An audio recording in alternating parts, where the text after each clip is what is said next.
Welcome to Safety Talk. Personal safety expert Pete Canavan shares his insights and interviews experts who provide simple and effective tips, techniques, and technologies to keep you safe and secure both online and off. Here's Pete. Hello and welcome to Safety Talk. I am your host and personal safety expert, Pete Canavan. We've got another great guest for you guys today that will be talking about yet another perspective on personal safety, and we'll be providing you with some really great tips. So our guest is the president of the Electrical Safety Foundation International, ESFI. ESFI is the premier nonprofit organization that is dedicated exclusively to promoting electrical safety, both at home and at the workplace.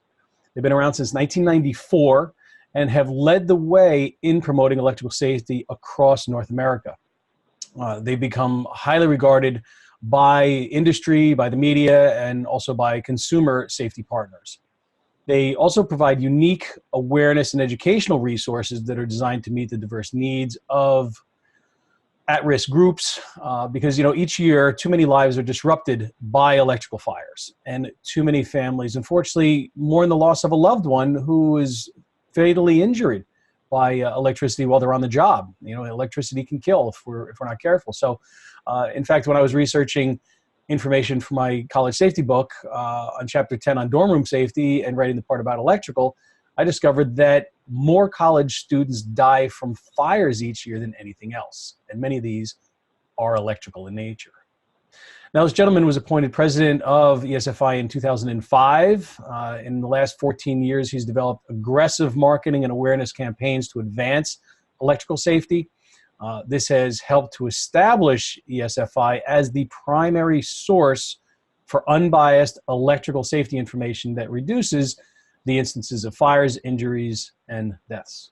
He's currently serving on the National Fire Protection Association's Educational Messages Advisory Council, that's a mouthful, and the UL Labs, Underwriter Laboratories Consumer Advisory Council. So after that long introduction, it's my pleasure to welcome Brett Brenner, president of the Electrical Safety Foundation International.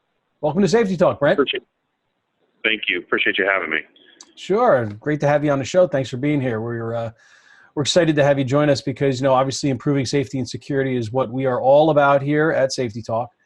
And this is a topic we have not specifically addressed on the show. And I'm always psyched when we do that because sometimes we have guests on that are covering topics that are similar or the same as what we've had in the past. So we're always looking for new ways to educate people on how they can stay safe. And, one of the things that I was reading about some of the information you guys provide is even some tips about, purchasing electronic goods, which should come in hand here as the holidays are approaching, right?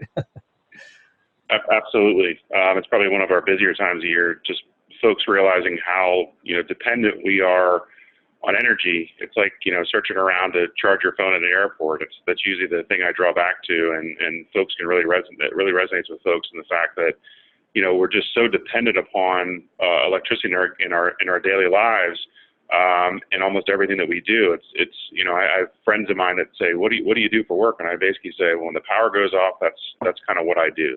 It gives you a really good idea of how many things in our life are electricity dependent, and it continues to grow and technology continues to progress towards, needing more and more energy. It might be more efficient, but energy is still vital to, how our daily lives work and how productive we can be. So it affects everything, and people just kind of take it for granted. Now, that's a great thing when it comes to, a lot of folks on our channel do a great job of doing things behind the scenes, designing codes and standards that keep us safe, creating technology that you don't even have to think about. So things like the ground fault circuit interrupters that have been in your bathrooms since, the 60s, those have drastically decreased deaths when it comes to in-home electrical issues. And so a lot of the stuff we do is behind the scenes, but you quickly can kind of realize how important it is to our daily lives, especially as technology, advances and requires more battery power. Yeah, and it is amazing that, we do take it for granted, yet, the electricity as we know it, hasn't existed for all that long. It wasn't all that long that, if you wanted light, it was lighting a candle. It wasn't, going over and flipping a switch. And we have become very dependent on it in every industry. The technology between, being so dependent on electricity as well as technology, the two of these things go hand in hand, because obviously you can't have IT and the whole infrastructure of technology without the electricity that powers it. And when there is a problem, it causes chaos in a very short period of time. For example, just a couple of days here where I live here in Pennsylvania, a car hit an electrical pole, was maybe 3 or 4 miles away from me. Well, I guess whatever pole this individual hit with their car took out electricity for a large part of the town nearby. It caused my power here miles away to go out for a little bit. It caused problems in other communities well up the road. So, and when that happens, it's a trickle-down effect, because now you have issues with the computers that were connected to electricity that were actually in the middle of a process when the electricity went down. And even though some of these systems might be on, UPSs and, battery backups, uninterruptible power sources, they can still drain when the power's out for too long. And that's exactly what happened. So later that day and into the next day, which was yesterday, I had customers calling me, because I'm an IT consultant, I have a lot of clients, saying, hey, I got a problem with my computer. It's not coming back on. It's got a blue screen. It's not starting back up.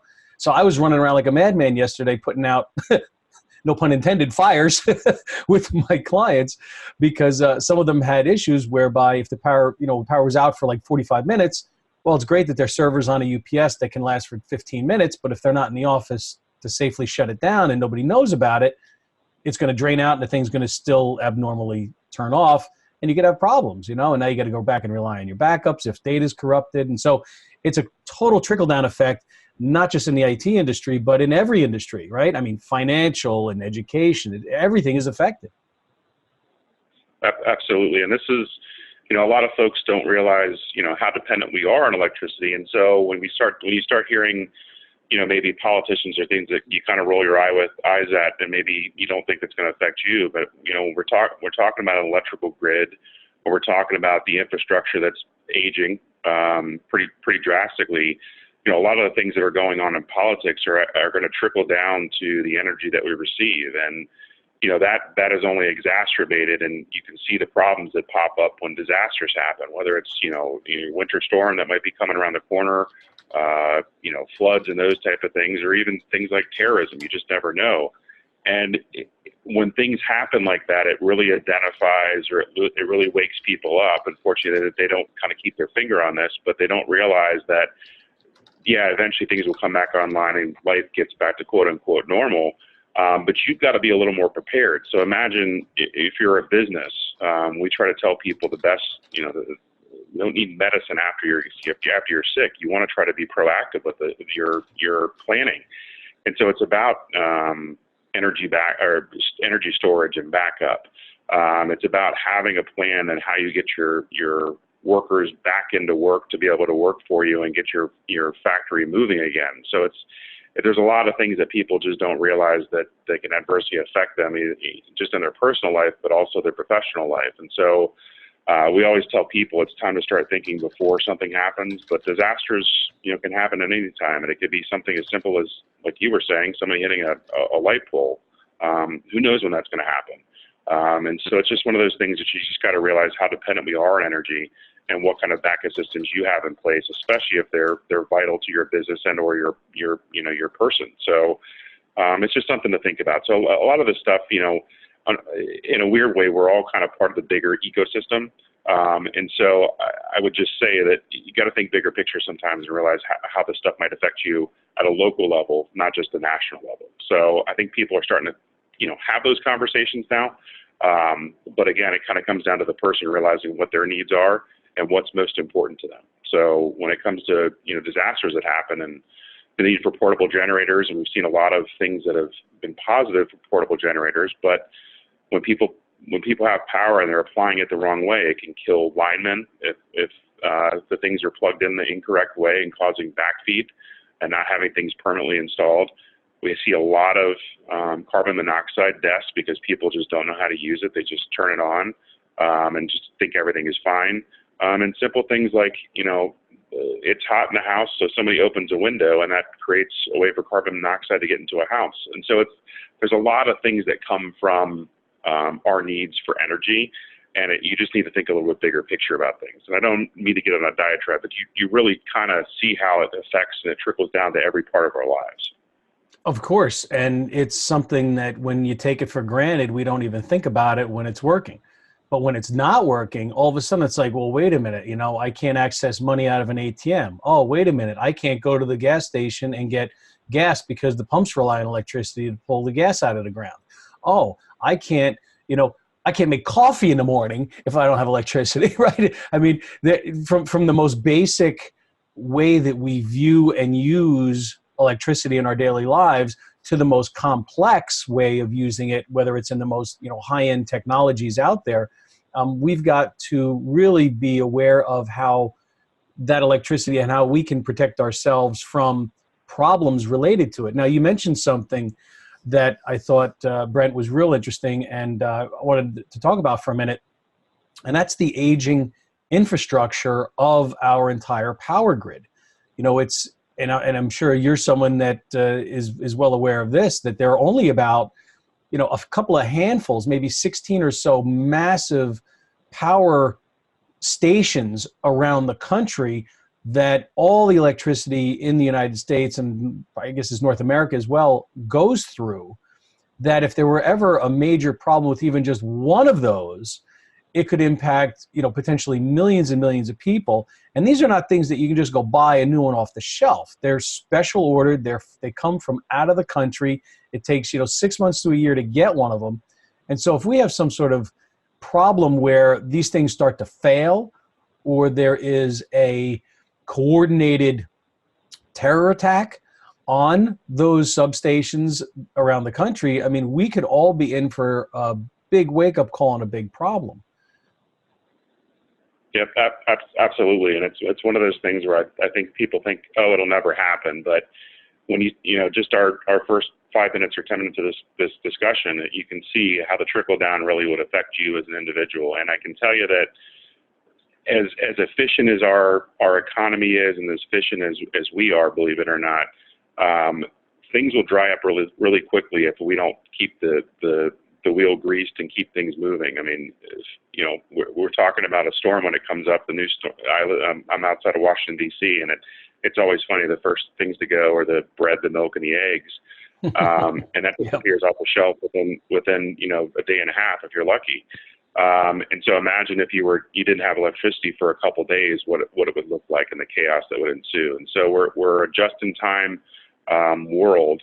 And a lot of those things, if the system gets bogged down in any which way, shape, or form, it causes problems down the food chain, if you will. So it's one of those things that I think it's just a realization that we need to think bigger picture. And I think the one good thing about politics is the fact that they kind of see it from a 30,000-foot view, and they really realize that there are some things that we got to think bigger picture about. And I think that the government agencies are really on top of this stuff. But the problem is there's a lot of things that need to happen, and we need a lot of blue-collar folks to go out and string lines and put up power poles and making sure that things are working correctly. So there's a lot of stuff that goes into that. To your point, it's not an easy fix. It's not a quick fix. And this is why infrastructure, I think, is so vitally important. And we're not just talking about infrastructure like building roads. It's really about making sure that we're not vulnerable in other ways that we didn't even think about.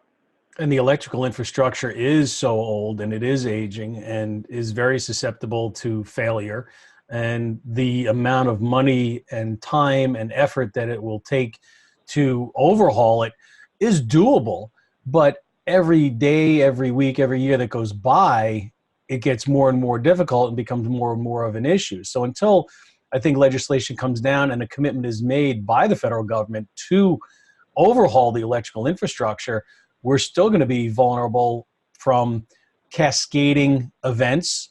We're still going to be vulnerable from terror attacks. We're still going to be vulnerable from things like EMP-related incidents, which can happen from a variety of things. I mean, that's the biggest threat that I feel from a foreign nation that wanted to bring us to our knees. They wouldn't do it directly because they, if they were engaged in a long, drawn-out, protracted, war with the United States, it's not going to work. But if they took out our electricity, we'll destroy ourselves in a matter of time. So how about Yep. the Internet of Things? And we're gonna get into some of the specifics with the home electrical and things like that. But just as we're talking, it's making me golf on a few things here that are causing getting the wheels spinning here. The Internet of Things is something that we're beginning to talk and hear a lot about as people are beginning to use this technology in more and more ways. With holidays coming up, a lot of people are probably maybe buying gifts like these Ring doorbells and the SimpliSafe items that are connecting our homes to electricity and to the internet in ways that we never had before. And it's most people don't know this, I'm sure you do, that you can actually hack into devices that are connected simply by hacking into their electronic signature, right? Like coming right in through the electricity that powers these devices. Yep. Yeah, it is definitely an evolving, interest for a lot of folks. One of the things that we're going to be, one of our big proactive months that we have is May is Electrical Safety Month, and so you'll see things coming from your folks in the fire department that we have a relationship with, folks that we have in utilities that provide electricity. One of the things we're going to be doing this year is really focusing on, all right, well, all that stuff sounds great, but how does it actually relate back to me, the consumer, and what can I kind of do, even relating back to some of the preparedness that you have. And so we're going to be looking at things from obviously a safety point of view, but how that kind of trickles down through security and efficiency and all that kind of stuff. And so when you start to think about your electrical system in your home, let's kind of put that in perspective. So you have homes on average were built in the 70s. And so you have an electrical code at that time where you were lucky to have maybe 2 outlets in a room. A lot of people are kind of misusing electricity in their own homes. And how does that kind of relate to kind of where we are now? Well, I think there's an opportunity for us to kind of, if we respect electricity and understand some of the dangers that are associated with it, what are we really doing to kind of update our homes that were built in the 70s to kind of meet today's needs? And a lot of that stuff comes to the fact that you don't have enough plugs to plug all these things in. You're using extension cords or power strips, and they're not necessarily solving your problem, and they're also causing a stress on your electrical system in your home. And what that does is when that electrical system is being overused, or you're using things as it was not intended for, that's when we see a lot of the home fires pop up. And a great example, and I don't want to get on a tangent, but it's really relative to this time of year. No, because I wanted to talk about the home stuff, so this is perfect. Yeah, so we see a lot of Christmas tree fires right around this time of year, obviously, because you're putting electrical and things that heat up on a Christmas tree, and if that tree is a natural tree and it's drying out, we see the majority of our tree fires is basically after Christmas into New Year's. So basically those 7 or 8 days that we have are the most deadly when it comes to having a real tree in your home. And it just kind of exacerbates the problem. You're putting kindling around a heat source, and that's right, when things kind of spark. And storm. When Christmas is over, they stop watering the tree. I get it, but that's when things are most dangerous. And so, when we're talking about the security and the safety and the efficiency, it kind of goes hand in hand. So in my house, and I was probably a little bit ahead of the curve because I had access to things before they kind of hit the market. But, you're talking about your Amazon Alexa, your Google Home, smart hubs and stuff like that. There is a lot of safety and security when it comes to having lights on. Number one, it keeps you safe from not tripping up the stairs or making a fall, which is the biggest killer of anything else that's out there by far. So it all kind of goes hand in hand. Not to mention, if you've got things on that are easy to time out, where you just have it automatically shut off, so your Christmas tree shuts off in this season. You've got some safety measures built in that give you kind of a peace of mind. And so maybe you're not home, you're on vacation, but you can have things set up where it really just gives you peace of mind or sense of security, efficiency, absolutely.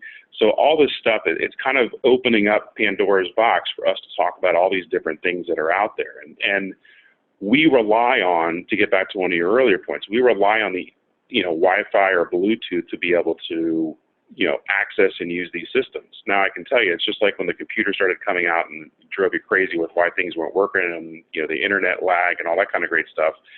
We're going to have those hiccups. There's no doubt about it. But this is the way the future is going. So you need to kind of make sure you're using the right stuff, making sure that you're being real with yourself and realizing the more things that you're bringing into your home, there's more opportunities for people to kind of maybe spy on you. So we're talking about cameras on your phones and all that kind of good stuff. There are some security concerns, but I think that the negative side is outweighed by the safety and security that all this stuff gives you.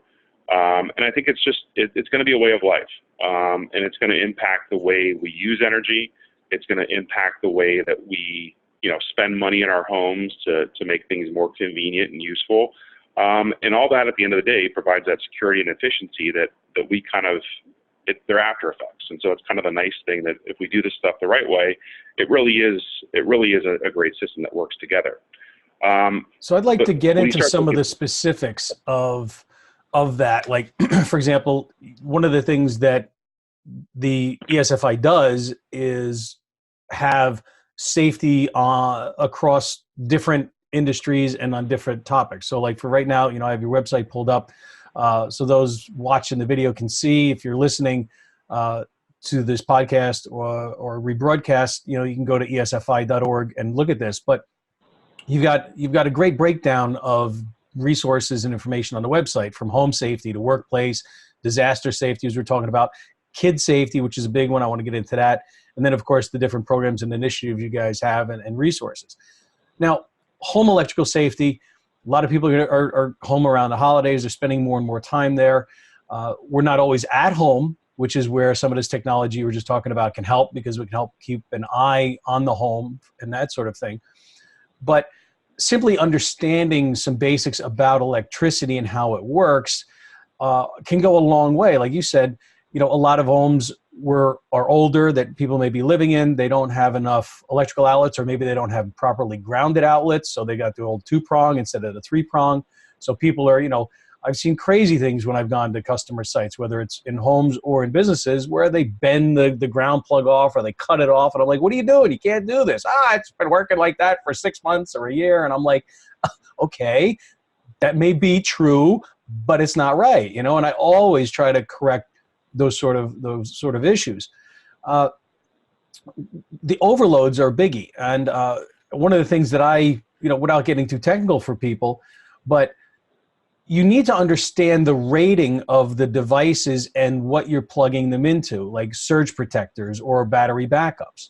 And regarding the electronics, for example, with an electrical overload, it's very simple to prevent that from happening. So if you have, for example, an extension cord that's a low, thin gauge wire that might be rated for, let's say, 325 watts, and you're running that across your room or from one place to another, that means that cord can only safely support up to that rated number. In his case, like I said, 325 watts.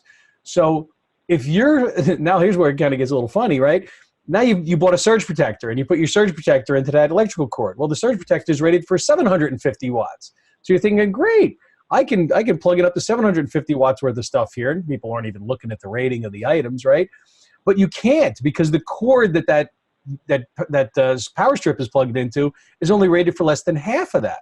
So it's simple to understand when people are educated on very basic how-tos about electricity, and they can basically calculate it with simple math, the safe rating of various devices, because people's heads start to spin when you start talking about volts and amps and watts, and I don't understand this, I'm not an electrician. You don't have to be, but it's simple. And I'm not going to get into this because I'm sure you probably have resources on your website as well.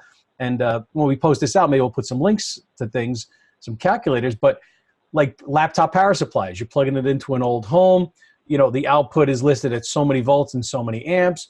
You have to multiply those two things together to get the watts. So if you got a 19 volt power supply and it's rated for like 4.74 amps, you multiply them together, that's 90 watts. Now you got a device that's going to pull 90 watts. And you just do that simple calculation if it's not already on the device and add it up and say, hey, is what I'm plugging in exceeding the rating of my power strip or the cord I'm plugging it into? And if it is, unplug something, plug it in somewhere else. Yep. And typically what happens is you start to have higher up the electrical chain, you have a breaker that's tripping, and so it becomes a nuisance. And that's usually when people start to say, oh, you know what, maybe I'm using too much energy, or maybe I need, to think about this in a much larger way in terms of your whole electrical system. And that's usually the trigger that makes people update their electrical system when something goes wrong, or they need to have additional power. And so I think we're gonna come to a time, and this happened just to kind of provide some perspective. My grandfather said he lived in rural Pennsylvania, and he basically said, the only reason I updated from fuses to breaker box is because, your mom and all of her sisters kept, tripping everything when they plugged in the hairdryer, and I got tired of going to the basement. So, it just kind of puts it in perspective where it's like, you really need to kind of think of this. And I realize it's not the sexiest thing in the world, and all of us take it for granted. But it's one of those things where, if you want it to work the way it should safely, you need to kind of do a little bit of research and making sure you're not putting yourself in a dangerous situation. And I think you talked about trees being a cause of fires, obviously this type of year. What are some other common causes of fires in the home in this case that people should be aware of? Well, I always say it's the big energy need devices. So one of the things that we see pop up this time of year is space heaters.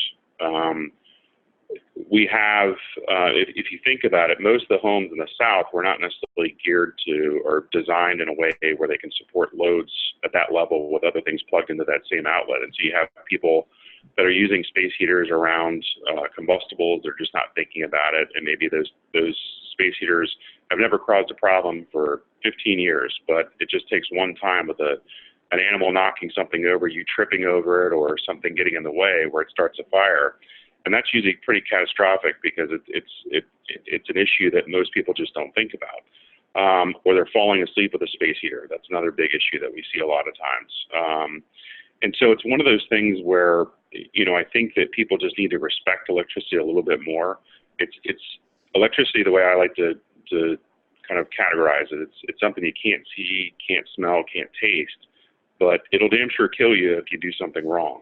And I can tell you that the devices that are in your home, 99.99% of the time, the device is absolutely safe. The wire behind your wall is safe. Everything is safe, like physically. So the mechanicals are all safe. The problem is when you add the human nature to things, and you have folks doing things themselves and jerry-rigging things, and becoming their own instant electrician or overloading circuits. That's when things are they're used out of the scope of what they were designed to use for. And so it just takes a little bit of time to understand kind of what your needs are, what the system's capable of, and then you got to figure it out from there, what needs to happen. And I realize, we always say, you really only have one chance to have an electrical system put in, and that's when the home is new. Well, homes are lasting for 75 to 100 years, and even then they're just being remodeled, and people don't want to spend the unfortunately $500 to $7,500 it takes to redo a home's electrical system. They'd rather spend that on granite countertops. I get it. Yeah, not thinking that what's the better use of those funds. It's like, well, the electricity's working, but I want my home to look nicer for people coming over. It's a problem. Like you said, it's not the sexiest topic, but yet it's one that can make the difference between life and death, literally. In a lot of cases, whether it's electrocution or a fire being caused by an overloaded circuit. You have something, and I have it pulled up on the website here, under the home safety, don't overload your home. You've got this great infographic here that talks about overloaded circuit warning signs. So, this is a great resource for people to know, hey, how do I even know if I'm overloading the circuit of my home? Well, go to ESFI.org's site and take a look at some of this information. And if you are experiencing some of these warning signs, you better start unplugging some things and get an electrician in there to take a look and say, hey, yeah, you're overloading the circuit. And, what happens if that circuit breaker doesn't trip? Now things start to melt and fry, and now fires can spark. So it's a very, very important topic. people now Christmas lights on their home, right? Everybody, trying to outdo the neighbors, the old, the Griswolds, right? You're putting all these lights outside, you're overloading your circuits. The electric companies love people this time of year because your meter starts spinning off the gauge, right? But that can be causing all kinds of overloads, and it's easily preventable when you have more awareness about it. And I think, Brett, that's kind of what you're saying is, we need some education. We need more awareness of what can happen and what's causing these problems. So what would be the best way to prevent those electrical fires? Is just that the education and the, not doing things like, running extensions cords all over, stapling them to the wall and plugging in 15 things? Yeah. So, just some basic things that I always like to tell people. It's, extension cords are meant for temporary use. That's what they're designed for. Right. Life is gonna kind of take over where you have furniture pinching up against a wall. Things are gonna fail when they're not protected by a wall. And so you have grandpa's old lamp that might be sitting out, and that cord set might have been beat up or twisted and bitten by an animal or whatever the case might be. Mm-hmm. And those kind of things just exacerbate problems. And so when you start to run extension cords around because you only have one outlet, two outlets in a room, you put them under your bed to charge your cell phone at night so you have something on beside your bed. It's kind of human nature to kind of, put things in a place where you need them, but you got to realize that if something fails in that system and you don't have certain protections, you just can't take it for granted. So when it comes to extension cords, they're only meant for 30 days worth of use, temporary use. And so if you don't have enough outlets in a room, that should tell you that your system is probably not going to meet your needs. Now, the good thing is that, the electrical industry isn't stupid to this and realize that there's a lot of older homes out there that people are looking to modernize and, meet today's needs from the average consumer. And so there's technology that's coming online that even if you don't have a new house, or even if you're not gutting a kitchen to do a major remodel, there are things that you can do. Things like, and this is at the breaker panel, arc fault circuit interrupters. They're kind of the GFCI, the ground fault circuit interrupters in your kitchen, in your bathrooms, wherever there's water. This is kind of the next technology that came out about 15 years ago or so, and it's in the new code for new homes. But you can actually swap some of your breakers out, and what this does is it protects you and grandpa's lamp that's sitting there with a bad cord. And what it will do is it'll detect any time that there's an arc within the wire behind the wall or grandpa's cord on that lamp, that if there's an arc, it'll shut down power. Oh, wow. So it foolproofs things to a point where you can actually, keep it simple, stupid.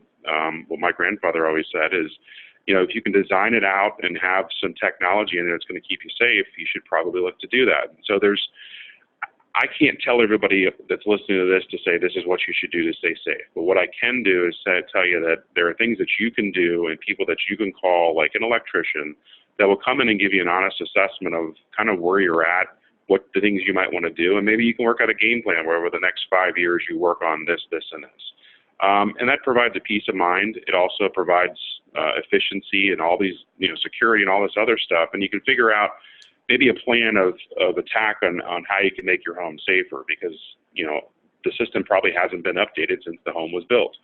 So when should you have your home inspected? Because I'm sure, people are saying, okay, so what is a reason why, or is there some sort of guideline where, you guys say, yeah, you should have somebody come out who's a licensed electrician to inspect your system, even if you're not having a problem, every so often? I mean, when should somebody call a professional if they're not having a problem?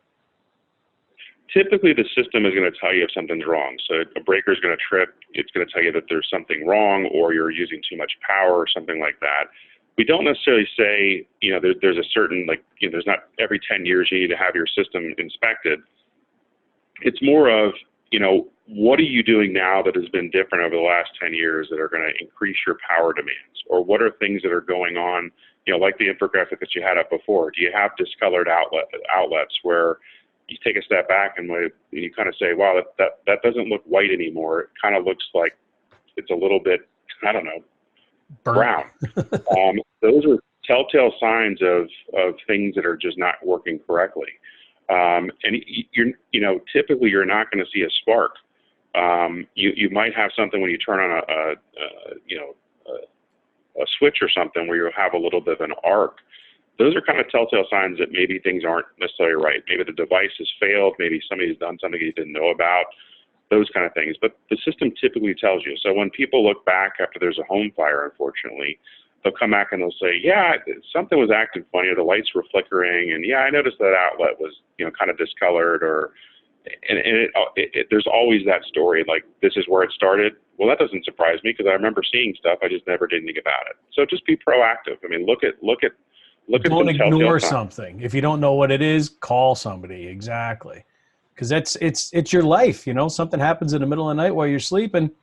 Your carbon monoxide detector is not going to go off. Maybe your fire, alarm, will, but it's scary. Nobody wants to have to deal with that. With the loss of a home or a loss of life or somebody being seriously injured, because it's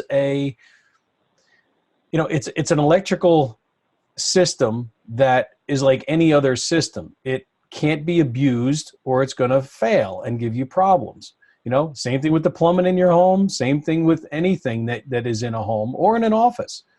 So let's kind of shift gears to the workplace and how, what are some of the ways that we're seeing problems that are electricity related in the workplace that are causing workplace injuries and fatalities?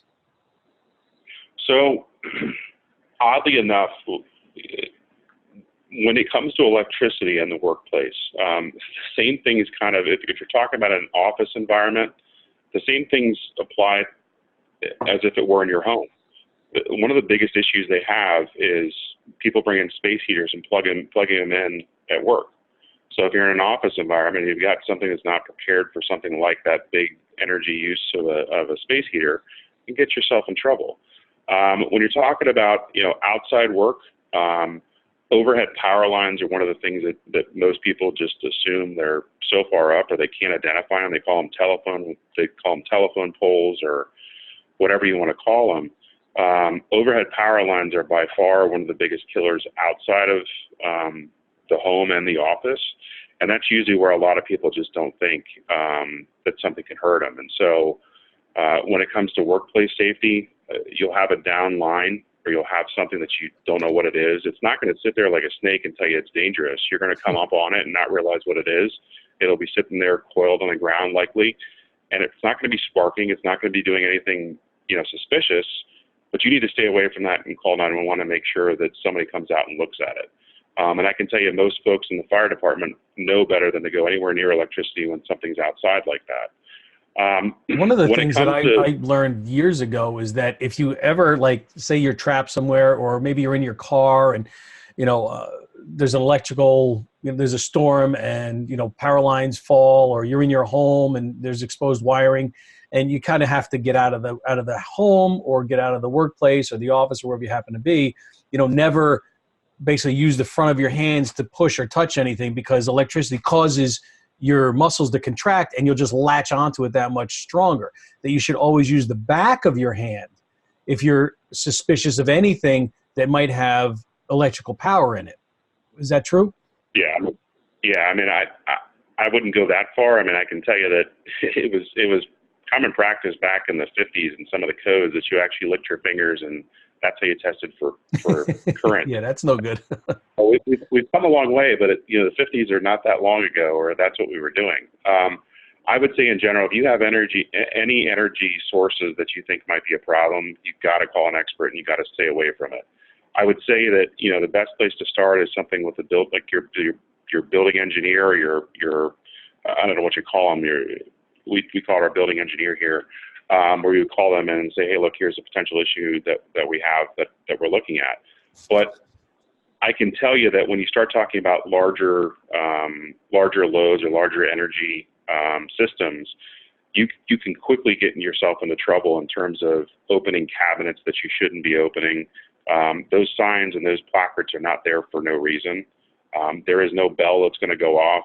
You're literally going to touch it, and you're probably just going to get yourself severely hurt or killed. So don't go near electricity if you don't have to. There's all kinds of safety precautions that people are trained on how to work with electricity, or something does go wrong, they're protected.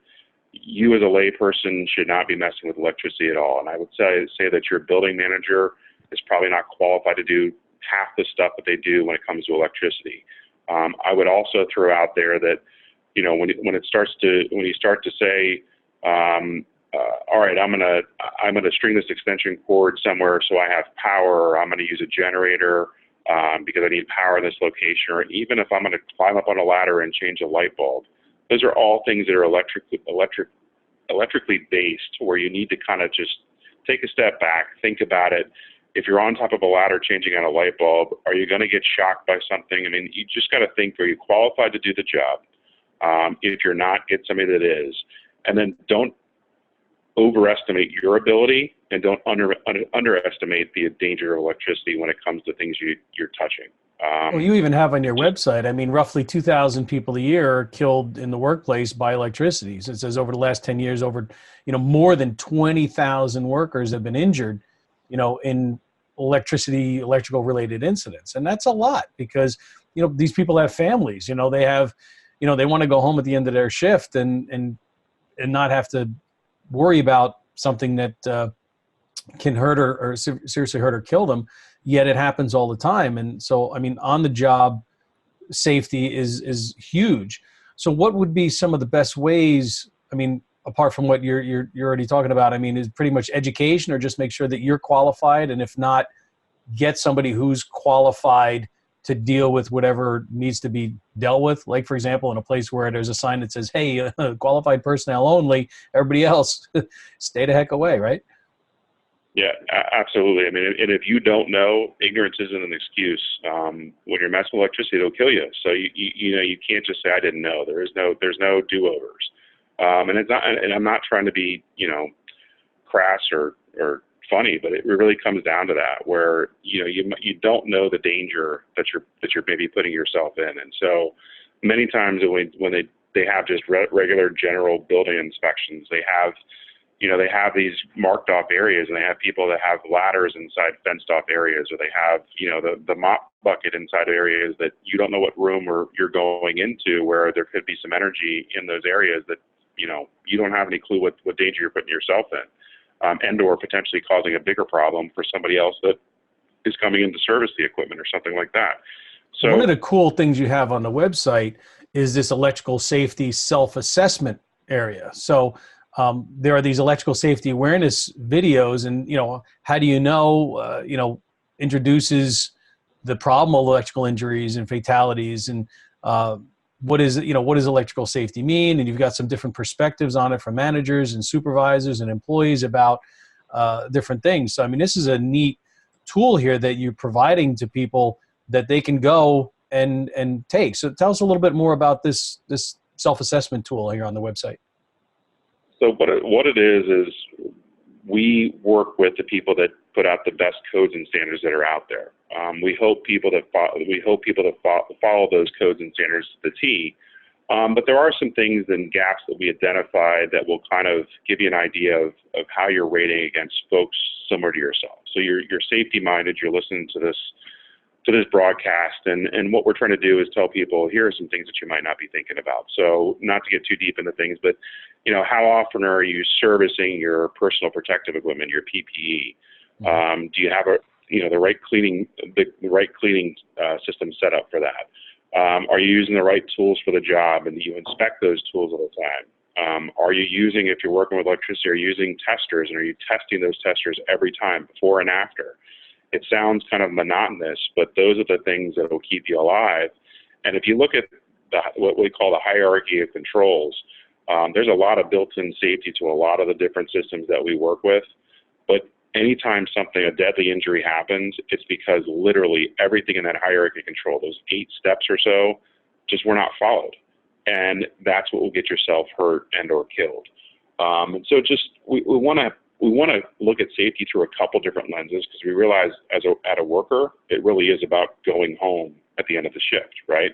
Sure. But from a manager's point of view, it's to make sure that your business is running correctly. So what would happen if something happened to one of your folks? God forbid you got to deal with that as a manager, let alone what happens on the flip side of the business if you have downtime.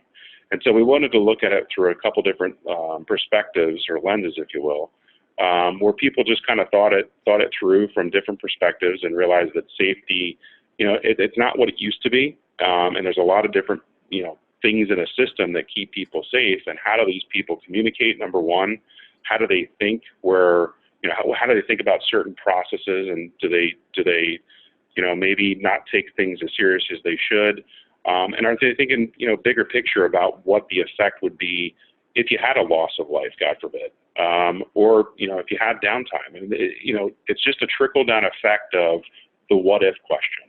And it's something that's why it's so important to have those procedures. You got to have those procedures and policies and checklists in place. And like you said, they can be monotonous sometimes, but they're there for a reason. They're there to drill into people what is the proper way to approach a problem, what is the right way to deal with their job on a day-to-day basis, and then what are the periodic sort of checks that are done to ensure that the environment is safe and that the workers are safe. Because we want to keep people safe. There are a lot of jobs out there that are high risk, that like construction, or if you're dealing directly in the electrical trade, right, as an electrician or someone who's dealing with it all the time. But even a homeowner, like you said, the kind of do-it-yourselfer, someone that thinks, yeah, okay, I can replace that outlet, I can replace that light. I mean, I do, my own little things here and there, but of course it all starts with making sure that you're turning off the right breaker, making sure the line is actually not live, and then you better know what you're doing. And if you don't, well, you have no business touching it. You call a professional and you have them come in, and what is the alternative? Save a couple of bucks or save your life, right? I mean, it should be a no-brainer, question and answer. Many times we see people that, and I get it, it's the male bravado, I think, where you make a mistake and you want to fix the mistake. And so, it could be something where, you cause a down power line or you raise your bed of your truck and you put it into a power line. Well, the worst thing you can do is try to fix that problem and jump out of a truck if you're in an energized truck.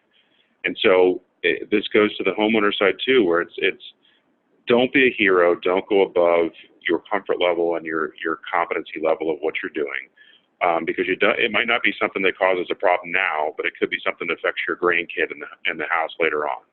And so it's just something that we want people to know as much as they want to know and what they're comfortable with, but then also to realize that there's things that are above your knowledge level, and you need to call in professionals. It might not be the cheapest thing in the world, but at least it's done correctly. It's done to the latest codes and standard. And if you have an expert come in, a lot of times those folks will tell you, hey, look, this is what I would do. You've got this much money to deal with. This is what I would do. Maybe make a plan, because they're not easy fixes. And we realize that people don't have, a couple $1,000s at a whim to kind of make things safe. But when you bring in an expert, a lot of times they're going to give you their honest assessment of what the situation is, give you the safest options that are out there, and tell you what the best process to go through. And that's going to keep you and your family safe in the long run. And that goes for the workplace too. Don't go above, your skill set. Right. No, definitely in anything, right? Electrical or otherwise. So one of the things I want to touch on, that we're flying through our time here, which is good. But also, I want to make sure we hit on some things. One of the things I thought was interesting that I was reading about when I was preparing for our interview today is you had some information about what people should keep in mind when they're actually purchasing electrical goods, which I think is a good thing to talk about now with the holidays. But really, any time of year, if you're buying something electrical, what can you tell people what they should be keeping in mind when they're buying some sort of electronic item? Well, I think the main thing is to make sure that what they're buying, they have the right energy needs to meet their needs of whatever the product is. And so there's a lot of times where people are going out and purchasing big electronics over the holidays. I get it, big TVs and computers and that kind of stuff. I would say one of the things that people kind of take for granted is, they get a new computer or a new TV and they plug it into that same old power strip, right? And that power strip, there really is no way to tell if that thing is past its useful life or whatever. But if you just went out and spend $1,000, $2,000 in the latest, greatest electronic that you want to have around for hopefully 5 to 10 years, you better be replacing those point of use surge protection devices. And if You you want spend to think $1,000 on a TV and you won't spend an extra $25 on a good surge protector. it's that, number one. But number two, since technology's changed and we're learning more and more about energy and surge protection in general, one of the things that is now part of the new National Electrical Code that's coming out for new homes is a requirement where they have whole home surge protection. You might have heard that, in your past, where you assume that that's keeping you safe from lightning strikes and stuff like that. It does help you with some of that. But the major reason that it's required in new homes is because we have so many sensitive electronics, your refrigerator, your stove, your computers, your TVs, all that stuff that's plugged into your electrical system. Every time you see a dimming of the lights when your HVAC system kicks on, your heat, your AC, your refrigerator kicks on, that dimming of the lights is a surge. And those surges, about 80% of them occur in your home 80% of those surges are happening within your home, just for things turning on and turning off in a system. And what a whole home surge protection does is it kind of minimizes the effect on electronics in your home. So as we're talking about making homes smarter and bringing in these new electronics and stuff like that, it really is important that you're thinking holistically about the electrical system and what things degrade over time. And so the more surges you have, the more problems that you're going to have. And so again, here's an example of there's new technology that's out there. It might meet some of the needs that you might have. And so it's not a bad thing to go and ask questions or have an electrician come in and give an assessment of what a home should need and, to meet your needs and to meet the safety requirements that are out there. So again, I just encourage people to think about electricity a little more, closely, figure out what their needs are. And if they need to, bring in a professional. A lot of times they'll give you a free assessment of what's, what they would do if they were you and what they can potentially do to meet your needs and provide a safer home. So the whole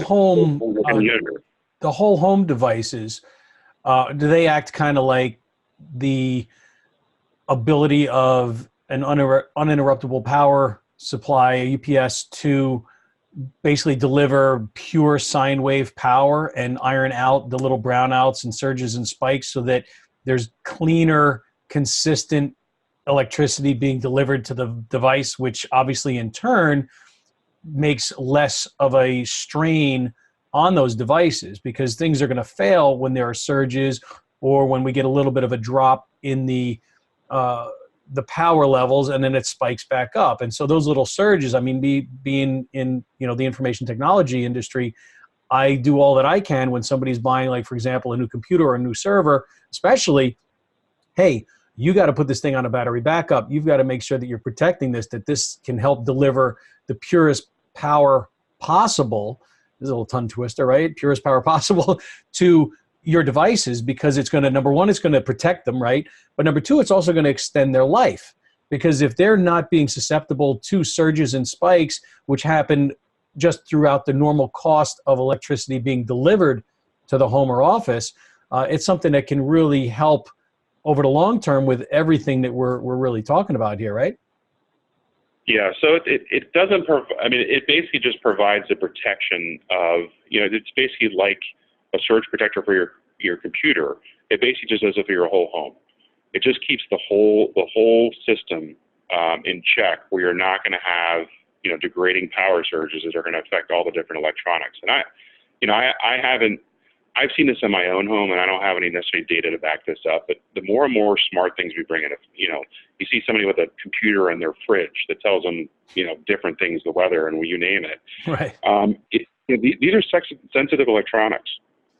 And if you're just plugging into a regular outlet, what kind of protection is there for those devices? So you're plugging in an Amazon Alexa, you just dropped $200 on it. There's nothing really protecting that device like you would have for your computer. And so it's kind of an all-encompassing way to think about surge protection.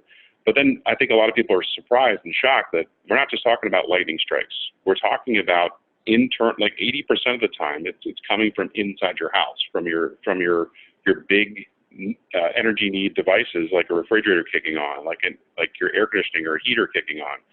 It's those Or kind of things microwave. that the grading stuff. Exactly.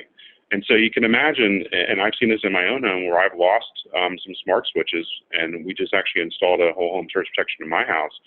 And I'm hoping that'll lead to, prolonging the life of a lot of these sensitive electronics. I mean, you think about washers and dryers, everything that's plugged in that uses energy, all those things are susceptible to surges. And we're now just, as an industry, I think, starting to tell people these are things you're gonna want to do. And it's required of the new code. So, but that same protection is still afforded to folks with existing homes, because we know most people don't live in a new fancy home that was just built. We get it. Right. So Well, there like are you said, and solutions. a lot of these devices now are smart. We have the Internet of Things devices, whether it's a smart doorbell or a smart fridge. And the more sensitive electronics that are in a device, the more important it is for you to protect that. And again, it goes back to like the new television we just talked about, right? I mean, people pay a lot of money for a new television, but then they don't think about how do they protect that device from electronic problems. And they don't want to spend another $50 or $75 maybe on a battery backup or some sort of surge protection that is going to help protect that device, because the last thing we want is to have a whole bunch of devices in your home, from a smart TV to a smart refrigerator to a smart whatever, and then have some electrical issue happen, whether it's coming from within the home or from outside, whether it's a car hitting a pole or just an issue with the power, that then damages or blows out all of these devices. Now you got a major claim on your insurance. You better have proof that you had that device in your home. You better have proof of what it cost you, and you better hope that you've got the right insurance that's going to cover it without having some crazy high deductible. You got a $5,000 deductible and you just blew out $4,000 worth of devices. Well, you're out $4,000. So you also, I think, as part of this, and I would think this is probably something that you guys even talk about too, is making sure that you are properly insured against anything that could potentially go wrong in the realm of damage through electricity or fire or things like that, right? Absolutely, and that's something that obviously it's the same thing. You want to talk to the experts, so talk to your insurance folks and just tell them, hey, these are what my concerns are. I mean, a lot of people get caught off guard by if a flood comes from inside your house versus outside your house, and if you're covered or not. I mean, a lot of people learn that lesson the hard way. You know what I mean? It's sub bumps and all that kind of stuff, and I don't need to get on that angle, but it's, again, talk to the people. I mean, people are good at their jobs. Let them do their job and let them tell you what you need and tell them what your concerns are, and I bet you'll come up with a like-minded solution that works for everybody. One of the cool things here, as we're getting close to the end here, I want to just talk real quick. You have this whole section on the site related to kid safety, and obviously, educating the kids starting from an age where they're old enough to understand electricity and what it is, and how great it is, but also how dangerous it can be, I think is super important. And and I mean, you start right out here on the website talking about curiosity, right? Kids are curious. So you see the joked about, a kid sticking something in an electrical outlet. Well, it's no joke if that's your kid and they get electrocuted, right? So they have to understand. I mean, I know when all my kids were young, we went and bought all of those plastic covers and put them in every single outlet that wasn't being used. And I tried to secure everything electronic that could be within their reach to prevent any sort of issue. So obviously there's a huge commitment by you guys on education for both homeowners as well as businesses and children. So tell us a little bit about this kids safety corner. Yeah, so it's obviously a free resource, and we encourage everybody to kind of educate their community, especially when it comes to kids, because again, they don't know what they don't know, and it's up to us to kind of provide some easy to learning tools and coloring books and that kind of stuff. There's some interactive games that we have on the site. There's some videos that you can watch. There's a lot of different things that we offer, and we actually got a federal grant to do some of this work because it was something that was not out there to the masses, and so we get this out through their fire departments and different things like that. And then we start to tie it together with how does it work with smoke alarms? How does it work with cooking safety and that kind of stuff? And so we start to intertwine that together where people can better understand, and kids can better understand, to kind of say, Mom, you shouldn't do that. That's what we want to kind of empower the kids to do. It's like, we learn from the bottom up. Unfortunately, we get old and stubborn in our ways. And the kids often come and educate the adults. And I can say that with a 6 and a 9-year-old, they're often educating me on the latest and greatest technology and how dumb I am to do something. So it's one of those things where sometimes, the education can come from the bottom up as well. So we think it's a great opportunity to get out there and talk to the kids, make sure that they kind of have lifelong lessons in terms of water and electricity don't meet, that don't mix, making sure that they understand some of the dangers that are out there, and making sure that they're not sticking things in outlets because they saw something on YouTube and those kind of things. And so it's just an education for youth that we think is very important, and we encourage people to use it. And one of the things you mentioned before is, a relatively new parent myself, we're talking about putting in plastic caps and outlets. They actually require now, there's specific outlets that are required in new homes. They're called tamper-resistant receptacles. That basically there's shutters built into the receptacle that stop 7 kids a day in the nation from going to the hospitals from severe burns or even electrocution. Wow. And so again, it's a great example of how we're monitoring what's going on in the world, and we're providing solutions. And now these things are required in new homes. They've been required in hospitals and child care facilities for the last 15 years. But that's kind of trickling down now into the homes where, for the last 10 years, they've been required in homes, and it's keeping people safe. Again, it's keep it simple, stupid. Try to design the devices to kind of outthink the human, if you will, and keep them safe. And so we're doing our part as an industry, but it does take some responsibility for when these devices are in the marketplace for 40, 50 years. Things do fail.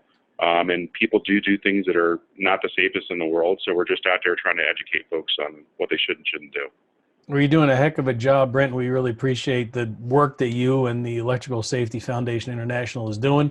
You guys are based out of Virginia. Obviously, our listeners can go to your website to learn more, which is www.ES as in Sierra, F as in Foxtrot, I as in Igloo, or in this case, E as in Electrical, S as in Safety, F as in Foundation, I as in International .org. So nice and short. It's easy for people to remember. I'm sure social media-wise, I noticed that most of your social media addresses are either ESFI or ESFI and then .dot.org, correct? Yep. And it's easy to find us. We pretty much pop up on all the organic sites. If you just type in electrical safety, we'll be one of the first ones that you'll see. One of the easiest things to do is follow us on Facebook, and it's more to keep you safe. So it's something where we put out things, so in the workplace or at home, and anytime we have something new, it'll kind of tickle you to kind of tell you, hey, look, this is what we're talking about today. And if it interests you, great. We have more information behind the scenes. If not, it just kind of keeps it in the back of your mind to kind of, just respect electricity. And I'm assuming most of the folks that are listening to this broadcast are probably some of the community leaders that we have are out there are thinking bigger picture and looking to influence other people. So I encourage other people to share this stuff with your community, your church groups, and all those kind of folks to make sure that they're safe. And if there's anything that we're missing on our website and that you're looking for, please let us know, because that's the best feedback we can get. Awesome. That's great. We appreciate it. We appreciate you coming on today and, bringing some much needed awareness to a topic that most people take for granted, with how much we are dependent on technology, and with the increase in the number of devices that are going into homes and businesses, the devices that are part of the Internet of Things, which continues to grow. These things are all susceptible to problems with electricity. We have to make sure that they are installed correctly and protected correctly, because at the end of the day, if they're not and they cause problems, that's going to cause problems for the people that are living in the homes with them, or people that are, working in the workplace with them. So again, I appreciate you coming on, Brent. Any last thoughts for our audience before I let you go? Just in terms of the season, when you're going to bed or when you're leaving the house, turn off your decorations. Obviously blow out the candles and stuff, but even the electrical stuff you want to turn off. There's no reason to take a risk. Your earlier comment about the Griswolds, it's funny, but it also is dangerous at the same time. Yeah. Just, use common sense. If you don't need the energy, turn it off. It'll save you some money and keep you safer in the long run. And if you do have a live tree, which I know a lot of folks still love that tradition, make sure it's watered. That is the worst thing you can do this time of year, is not to make sure that thing is watered, because I can tell you, with a lot of in-person tree burns we've done, it's amazing how fast those things can start fire. And they drink a lot of water. The bigger the tree, the more water they need. Every day, check them. Absolutely. So it's not a bad message for this time of season, but I just want to make sure that, people enjoy the holidays and don't have something they have to worry about afterwards with a small home fire, hopefully, or nothing like that. So just be wise. One of the other things I want to tell folks is, the Christmas season and stuff like that, and gift givings, make sure you're purchasing from reputable retailers. We have noticed things that have been coming on the market with, counterfeit electrical chargers for phones or batteries that are questionable. There are some things in the marketplace where the best adage is, or the best mantra is, if the deal is too good to be true, it probably is. And oftentimes it's safety, which was left out of that equation to make things cheaper, to make you want to buy them. So it's just be wise, think about where you're buying from, make sure you can return it if something goes wrong. But if you're buying online, not everything is guaranteed. And that's not just to protect your pocketbook, but that's also to protect you and your family when it comes to electrical devices and things like that. Yeah, and there's, you can't put a price on safety, right? I mean, it's you have to stay safe. So, well, thanks so much, Brent, for being on Safety Talk. Thanks to our listeners for tuning in. You can always get more information and past episodes at our website, as well as the latest safety news at safetytalkpodcast.com. Find us on all your major podcast networks, and you can see videos of these interviews at safetytalkvideos.com. So until next time, thanks again, Brent. Everybody, stay safe.